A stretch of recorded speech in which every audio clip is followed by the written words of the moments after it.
So this past weekend, I finally completed the main story of Red Dead Redemption 2. I'm actually on the epilogue missions currently, and I'm looking to beat that this upcoming weekend. So if all goes well, I should have the entirety of Red Dead Redemption 2's story completed this weekend, which is just fantastic. But, something came up during my play of this game that I realized, and when I was talking to a few of my friends, it really kind of stuck with me, and I kept thinking about it as I played through it. And what I found odd is that I seem to have been like the last person who started this game. Everyone else that I knew, pre-ordered and bought this game on release and was really excited for it and at least played some portion of it. And although I am the last person to seemingly start this game, I am the only person who seems to have beaten the game or, gotten this far at all, to be quite honest with you guys. And it was quite surprising to see, because these guys have had since October 2018 to basically play and beat the game, and here I am, and I started the week after E3.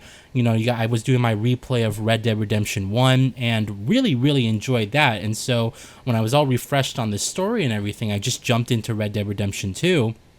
And, I was playing it since that week after E3, and right now we're at the beginning of August, and I'm just beating the game. So it definitely took some time and some dedication, And when I was talking to my friends, and I asked them, why didn't you beat the game? Why did you stop playing? Their responses were all similar in that they were saying, hey, listen, the game's just super long. There's so much to do. And they were telling me this, prior to me actually playing the game. They're like, dude, there's so much content in the game. It's overwhelming.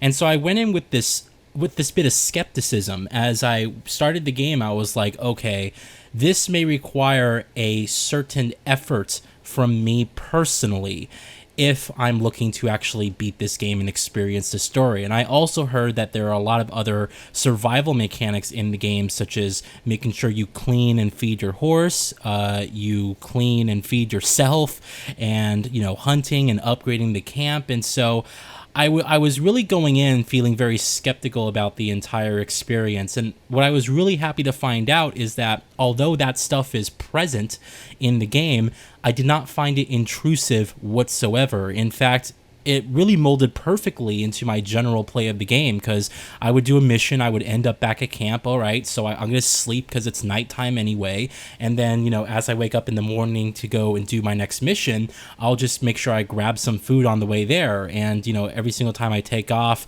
and I notice that my horse is dirty, I'll just wipe it down. It takes like 3 seconds for the animation to play anyway, and I'll feed my horse to make sure that it's nice and healthy.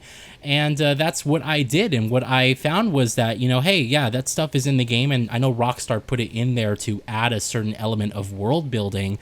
But again, it was not intrusive. And it was very... I think it actually worked very well in terms of the gameplay and what they were trying to accomplish, because there are a lot of games who have that type of mechanics, and it turns out that, okay, this is preventing me from having fun. One of the games that comes to mind is We Happy Few, where that game had like an element of survival that you had to eat and drink and all this stuff, but in my experience with the game, I found that it was way too intrusive, and it otherwise prevented me from exploring what I found to be a very interesting world, because I've always felt like I had to do chores every 5 seconds to make sure that I kept in line with what the game wanted me to be. So Red Dead Redemption 2 was not like that. But, a lot of things, I think that what allowed me to really beat this game and get through it without much difficulty was the fact that my mind works in a very analytical type of way. I sit there and I'm like, okay, do my story missions until I hit a side mission, stop doing story missions when I get side missions, and then do side missions until I have no side missions to do, then go back to the story. And because I played so many games, I'm easily able to identify that there are many randomly generated missions in open world games, and this game is no exception. It has a ton of them. But, you'll be riding around your horse in the wilderness at one moment, and then all of a sudden you'll hear someone crying out in the distance, and yeah, you can stop to go help them, but I found the rewards to be very pointless, and it was just frivolous stuff to keep you from again, it's there for world building, to make the world feel like it's alive and not so sterile. They really want to give you the impression of, hey, there's stuff going on in here without you even being over there, that it's an actual living, breathing world. And I get that. But you guys already know I did a video on randomly generated missions and how much I hate them, and they just get in the way of me doing story, and experiencing and trying to be a completionist and get everything. I just find it rather annoying. But because they're so significant in games, open world games these days, I've been able to easily identify them, and so what I do is I just simply ignore it. It makes no difference to me, and it doesn't really, again, it means nothing to my overall performance, or I'm not missing out on anything, versus actual side missions here in the game, which do have their own very contained stories that do branch over time as you continue to develop relationships with the characters that you meet.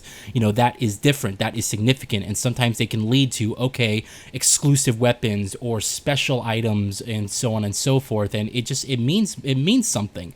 And so I think what happens is a lot of people play these games and it's like they're just distracted by everything. It's like, oh shit, someone needs help, I gotta stop what I'm doing and go help them, and they're not accustomed to playing games at the level, I guess, that someone like me has, who plays like a ton of games, and I'm able to, again, easily identify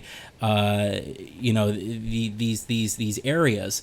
And so I think, a lot of people just end up getting really burnt out, because not only do they try to do everything, but they seemingly go back and don't pace themselves when playing these games.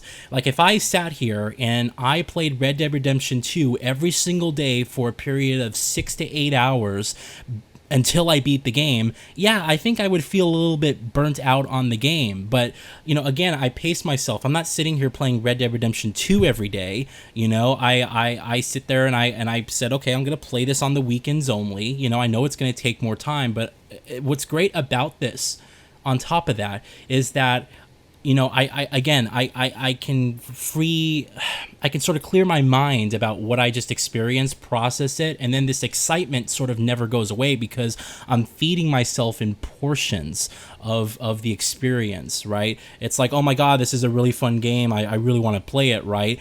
And I give myself a little slice of it every once in a while, and so every single time when I go back into it, it's like, oh my god, I missed this is fantastic. And I think versus a lot of other people who don't have that balance, it's sort of just like, nope, I bought the game, I'm going to play it and play it and play it and play it and play it and play it and play it until I beat it. And that overall, I think, causes a lot of people to get burnt out very quickly. I sort of used to be like that, when I was younger, and I used to be of the mindset like, okay, I just got to get through this as quick as possible. And what I found is that when I went back to experience some of those games, I think, and a good example is, again, the original Red Dead Redemption. When I went back to play that, I was in a completely different mindset of a gamer when that, prior to that game coming out. When that game came out, it was 2011. I was, how old was I when that game came out? It was 90. Yeah, I was like, 16 years old when that game came out. So, yeah, it was.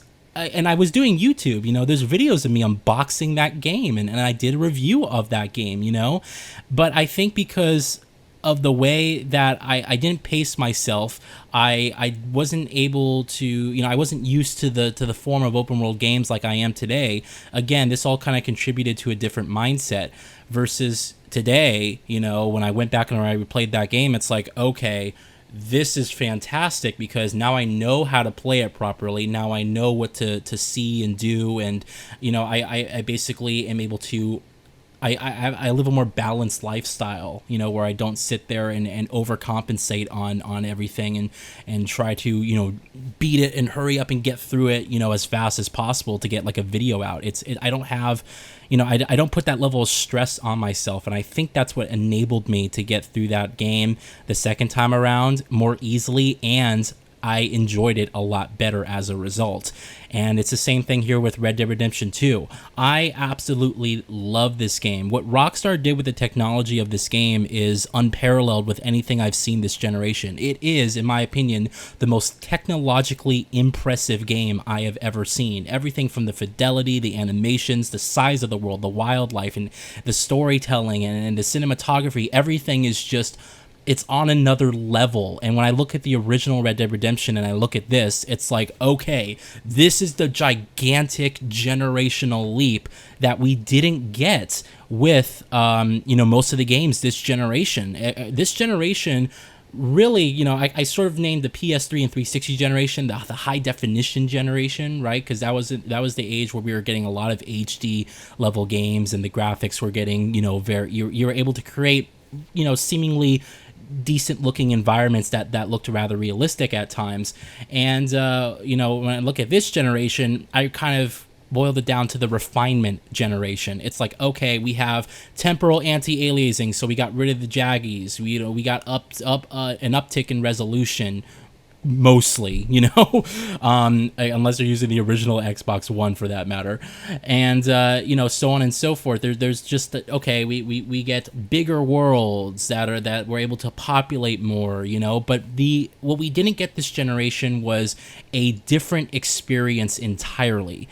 And this is another topic for a different video, right? But the point that I'm making here is that I again was just so impressed with every single time I went into this game, which added to that enjoyment factor. And because I wasn't sitting there fully playing the game for every single day, for hours and hours and hours, it was impressive at every moment. And I was able to find new things out and, really kind of get through the game with rather ease and incredible significant enjoyment. So yeah, Red Dead Redemption 2, I know a lot of you are probably watching this video and you played the game, all right? But I want to know how many of you have actually beaten the game. And if you did beat the game, what allowed you to beat this game? Was it just that you really enjoyed the world and the setting and everything? And if you didn't beat the game, again, what was it that made you stop? Was it the fact that there were so many missions and so much content and you just got super overwhelmed? Was there other games that came out that they just stole your attention from? Was it that you didn't enjoy the world or whatever? Just let me know. I'm really curious to find out what is it about these large games, because we're all sitting here saying, we always get ripped off from our games. Like, they don't give us enough content. They're sitting there and they release half-assed games, and this is a quality release, This is a game that's like, wow, there's so much to do. There's so much story here, right? And so it's like, okay, we give you all of this content, which is a great thing, but then people don't fully experience it as a result of its length. So I think there is a perfect balance there that we have to find with some games, that it makes it easily accessible for the player to navigate and complete the missions and go through the game, but it doesn't make it overwhelming, and they don't ramp up the amount of missions to the 100 levels where you just seemingly feel like you're battling a war that's never ending. So let me know what you guys think. Very curious to hear your thoughts, and thanks for watching.